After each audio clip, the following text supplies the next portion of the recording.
Je croyais défendre mon pays, mais c'est mon cœur qu'on a violé. Ce que j'ai découvert en rejoignant l'armée n'avait rien à voir avec l'honneur ou la loyauté. C'était une guerre invisible, celle que personne ne voit venir, et elle m'a coûté bien plus que je ne pouvais l'imaginer. Quand j'ai rejoint l'armée pour la première fois, j'étais très naïf.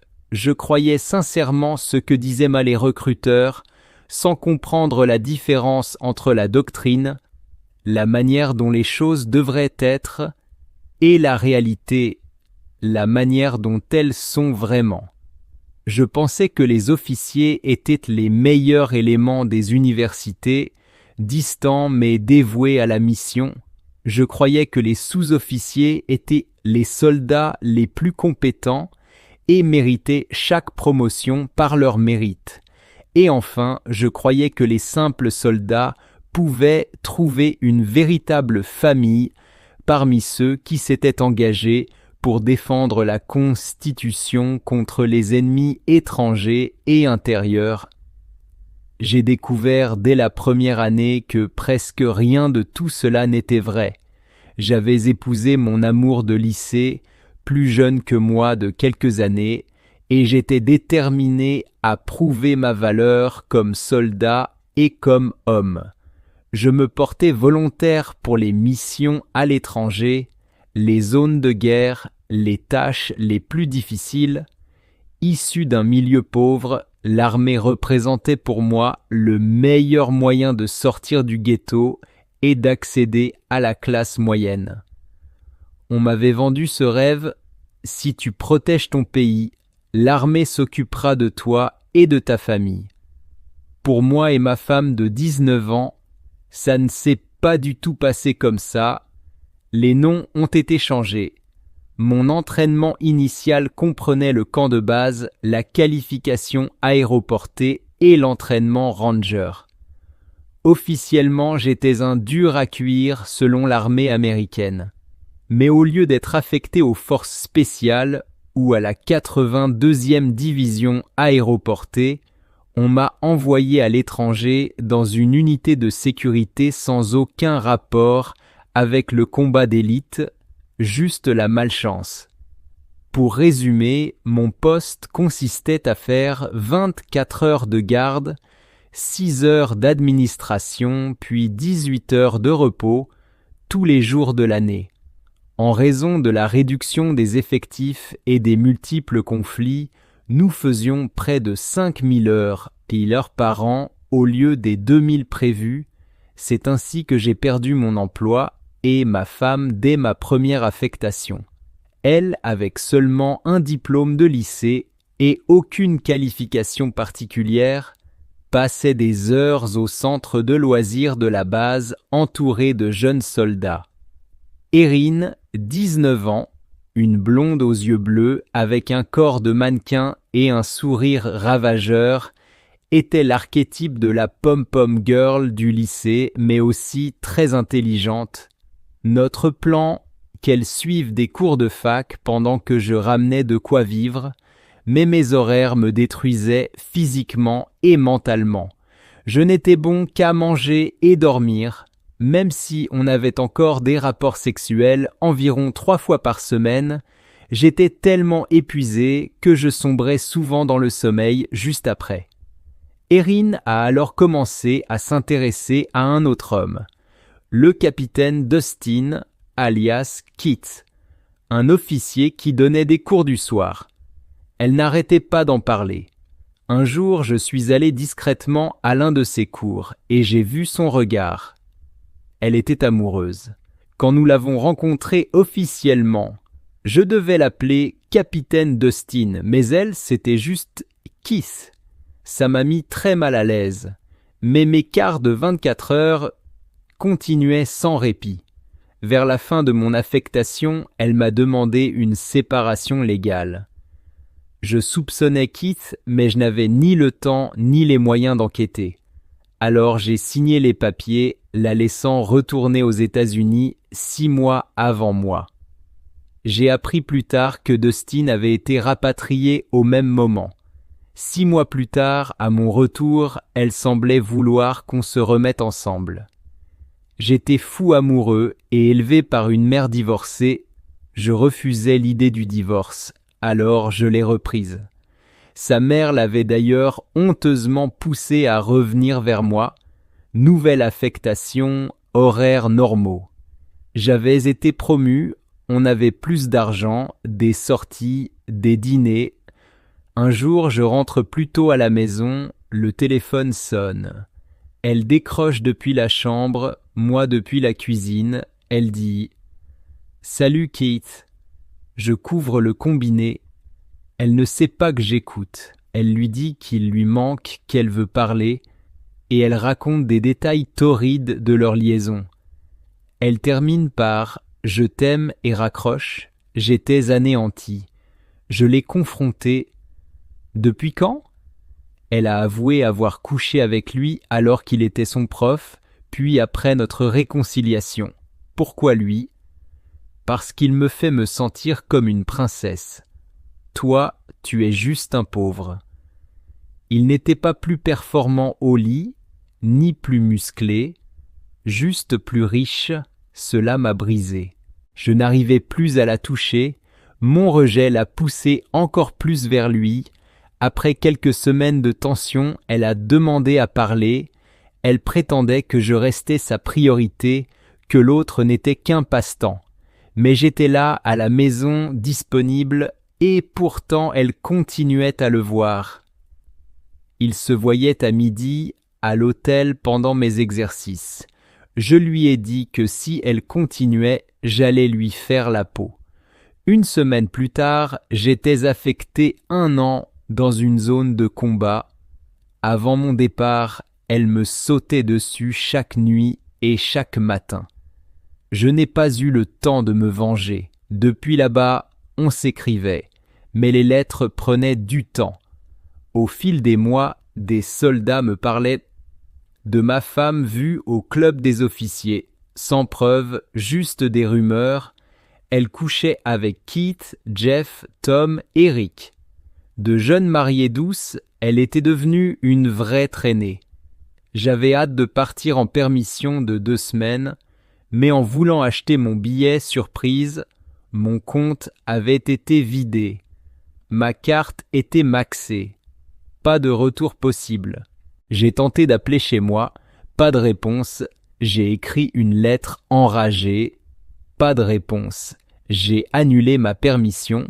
Je suis resté au front, volontaire pour toutes les missions. J'ai été promu. Quand je suis rentré, j'étais prêt à divorcer. Je n'avais plus de ses nouvelles depuis des mois. À mon retour, elle était enceinte de 4 mois. J'étais parti depuis 12. Elle ne savait même pas qui était le père. Elle voulait qu'on répare ça, mais moi je ne voulais plus d'une pute. Pire encore, elle avait une MST et une infection pelvienne.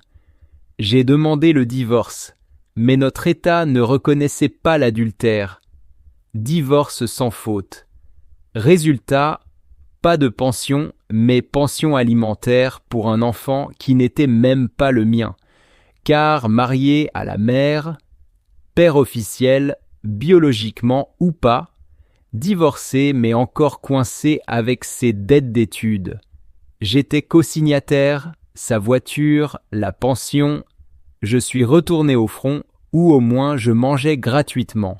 16 ans plus tard, sa fille m'a écrit « J'étais heureux », pensant qu'elle voulait me parler enfin. En réalité, elle demandait à changer de nom et être adoptée par le mari actuel de sa mère, Rick. J'ai dit oui. Plus de pension alimentaire, enfin libre. Elle s'est mariée plus tard et c'est Rick qui l'a conduite à l'hôtel. Moi, je n'étais pas invité. Pourquoi écrire tout ça ? Parce qu'après 4 ans de trahison et près de 20 ans de servitude déguisée, j'avais besoin d'en parler. J'ai souvent rêvé de me venger, mais j'ai choisi de me concentrer sur moi. J'ai eu ma licence, mon master et une femme loyale. Une fin heureuse, mais 20 ans plus tard. Pourquoi pas la vengeance ? Aucune femme ne vaut la prison, et ma haine ne valait pas un meurtre. J'ai tourné le dos à une menteuse, une voleuse, une infidèle, et j'ai bâti une carrière malgré des supérieurs sans morale, capables de coucher avec la femme d'un subalterne. Finalement, mon parcours me rappelle que loyauté et intégrité sont inestimables, et même s'il a fallu 2 décennies, j'ai trouvé la paix. Si tu lis ça, c'est que tu as déjà été trompé, que tu as trompé quelqu'un, ou que tu veux simplement entendre un inconnu parler d'une fois où on l'a trompé. Peut-être même les 3. Heureusement pour toi, je vais te raconter plusieurs fois où on m'a trompé, et ce que j'en ai appris. En y repensant, c'est arrivé plus souvent que je ne veux l'admettre. C'est embarrassant, vraiment, et je ne sais pas trop ce que ça dit de moi. Mais je vais aussi te parler des fois où c'est moi qui ai trompé. Je ne suis pas parfait et je l'assume. Être jeune, c'est difficile. Être amoureux, c'est difficile. Mais être en couple, c'est probablement le plus difficile de tous. Alors allons-y, tu veux bien ? La première fois qu'on m'a trompé, c'était probablement la pire. En partie parce que c'était la première fois, mais surtout à cause des circonstances. J'avais 18 ans à l'époque et j'étais fou amoureux de ma copine. Appelons-la Ali. C'était une petite boule de feu au tempérament explosif, avec un passé compliqué et une famille brisée, tout comme moi. Elle était sauvage, imprévisible, et j'adorais ça. Elle ne se laissait marcher sur les pieds par personne. Je l'ai littéralement vue se battre avec une autre fille juste parce qu'elle lui avait renversé son verre. Comment un ange comme ça aurait pu me tromper ? À l'époque, je trouvais les filles comme elle excitantes. Et comme j'étais aussi cabossé qu'elle, je pensais qu'on était fait pour être ensemble. Donc j'étais amoureux. Avance rapide d'1 an, elle va passer le réveillon de Noël chez des amis de la famille. Je n'y vais pas, je ne me sens pas à ma place. Mais la nuit passe, elle ne rentre pas. Elle m'envoie des textos pour dire que tout va bien, qu'elle reviendra le lendemain matin. Ok, c'est des amis de la famille. Je laisse couler. Le lendemain, elle rentre, mais quelque chose a changé. Elle est différente. Après quelques jours, je ne peux plus ignorer ce sentiment bizarre. Une nuit, pendant qu'elle dort, je le fais. Je fouille dans son téléphone. Ne fais jamais ça. Il n'y a que de la douleur au bout. J'y trouve des messages entre elle et un des amis de la famille. Ils s'aiment, ils ont couché ensemble la veille de Noël. Sérieusement ? Mais voilà le truc, le gars avec qui elle m'a trompé avait un cancer. Grave. Il avait notre âge, mais il était foutu, à tel point qu'il avait déjà dû se faire amputer une jambe quelques années auparavant. Ouais, c'était sérieux, j'avais de la peine pour lui, mais c'est censé excuser ce qu'ils ont fait.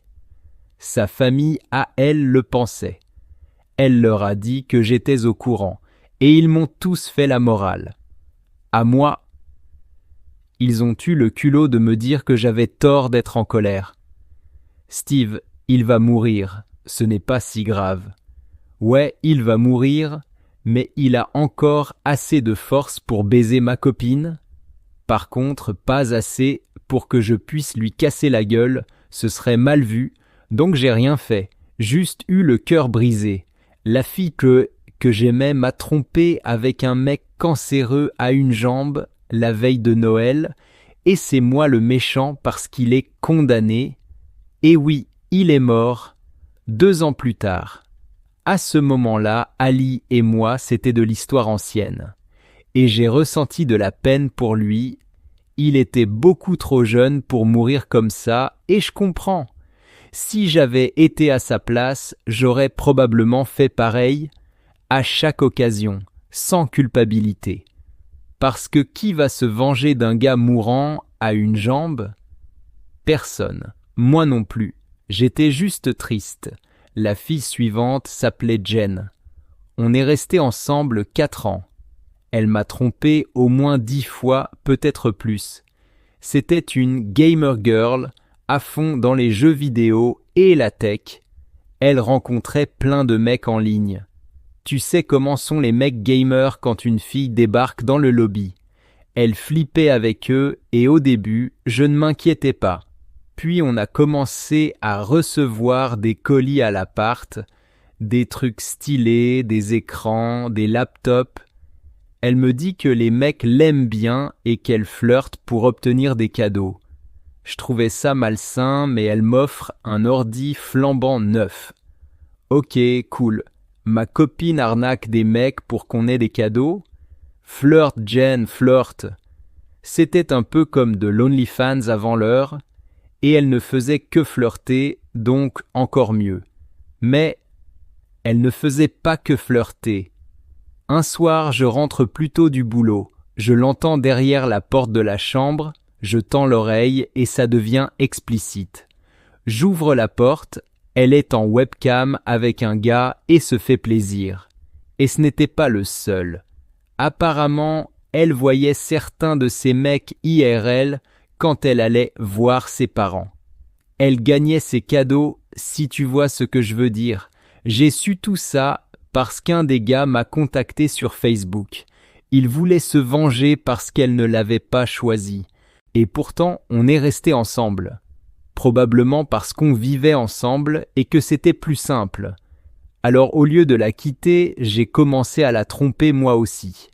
On essayait de faire fonctionner cette relation pourrie, sans confiance, en se trompant mutuellement, puis en dormant ensemble. C'est fou de repenser à ça, mais on a tenu comme ça longtemps, jusqu'à ce que ses amis commencent à m'écrire pour m'insulter. J'étais un monstre, un lâche, un salaud. Elle ne savait rien de ce qu'elle faisait. Elle leur avait juste dit que j'étais le problème. Alors je l'ai quittée, pour la troisième fille qui allait me tromper. Appelons-la Harley, comme Harley Quinn, couverte de tatouages, brisée à l'intérieur, alcoolique, comme moi. Le duo parfait, non? Deux âmes perdues qui picolent et s'accrochent l'une à l'autre nuit après nuit. C'est la dernière avec qui j'ai trompé Jen avant de quitter cette dernière pour de bon. Donc Harley ne me faisait pas confiance dès le départ. Elle pensait que j'allais la tromper quoi que je dise. J'essayais pourtant d'être honnête avec elle et je pensais qu'on s'en sortait pas trop mal. Puis vient Thanksgiving. Elle va chez sa mère, moi je bosse. D'habitude, on s'écrivait beaucoup. Là, rien.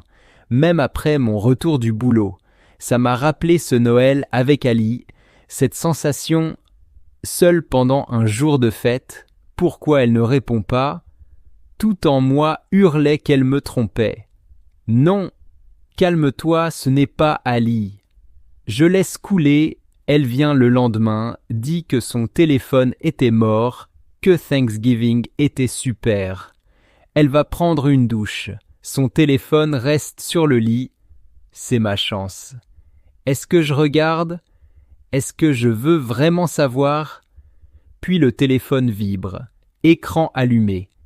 Message. Tu me manques aussi, j'ai hâte de te sentir à nouveau. J'avais raison, je prends le téléphone, je lis tout. Rendez-vous, confidence, souvenirs. Elle avait bel et bien couché avec lui. Je la confronte. Elle me dit que c'est ma faute parce que je l'ai trompée en premier, ce qui est faux, mais elle y croyait. On est restés ensemble un peu après ça. Elle pleurait, suppliait, mais j'ai fini par partir. Je ne voulais pas revivre un autre Jen. Je suis passé à autre chose. Et voilà ce que j'ai retenu. Être trompé, c'est l'enfer. Mais avec le temps et un peu de recul, je ne peux pas vraiment leur en vouloir. Ali voulait vivre un moment intime avec un ami qu'elle aimait, de peur qu'il meure sans jamais en avoir eu l'occasion. Elle aurait pu me quitter d'abord, mais peut-être qu'elle ne voulait pas choisir. Peut-être que c'est ça le fond du problème. Les gens veulent tout. Être amoureux d'une personne, mais désirer une autre. L'instinct humain. On veut le fantasme, mais sans sacrifier la réalité. Et souvent, le fantasme perdrait de sa magie s'il devenait le quotidien. Et on n'a qu'une vie. Ne pas vivre ce qu'on désire, ça peut laisser un vide. Le vrai problème, c'est que les conséquences retombent sur la personne trompée. C'est injuste, mais désirer quelqu'un d'autre, est-ce que c'est mal? Égoïste, oui. Mauvais? Je ne crois pas. Ce qui est mal, c'est de trahir. Le bon choix, c'est de partir avant de céder. Même si ce n'est pas joli, c'est plus juste.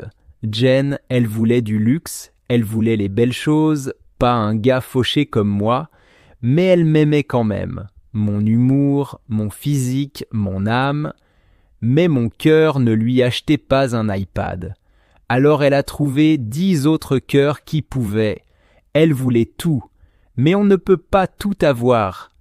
Faut choisir ce que tu veux, ce que tu acceptes, reste célibataire, vis ta vie, ne t'installe pas avec quelqu'un qui ne coche pas tes cases essentielles, sinon tu chercheras toujours ailleurs. Harley question Marc. Elle était rongée par le doute, elle n'avait jamais confiance, et c'est de ma faute. J'aurais dû quitter Jen, pas la tromper, j'aurais pu rencontrer Harley sur des bases zen. Mais non, j'ai semé la méfiance, et la peur a fait d'elle une tricheuse à son tour. Jamais, jamais ne commence une relation née de l'infidélité. C'est un poison lent, alors encore une fois, ne trompe pas, pars. Voilà mes 3 pires histoires, et ce qu'elles m'ont appris. Et non, si on me trompait aujourd'hui, je ne serais pas OK. Je serais détruit. Mais maintenant, j'ai un peu plus d'empathie, et j'espère que toi aussi, j'espère que tu ne seras jamais trompé. Mais si ça t'arrive, j'espère que tu apprendras. Et si tu te relèves, fais-le avec dignité. Moi, je ne l'ai pas fait, pas au début. Mais ça va mieux. Garde la tête haute et continue d'avancer. Il portait des crop tops, des robes et même des strings visibles, et pourtant, c'est lui qui couchait avec ma copine. Je n'ai rien vu venir jusqu'à ce que je rentre chez moi ce soir-là. Moi, 23 ans, j'ai découvert que mon ex-petite amie depuis 3 ans, Brie, couchait avec son soi-disant ami gay. Disons qu'il s'appelait Tommy.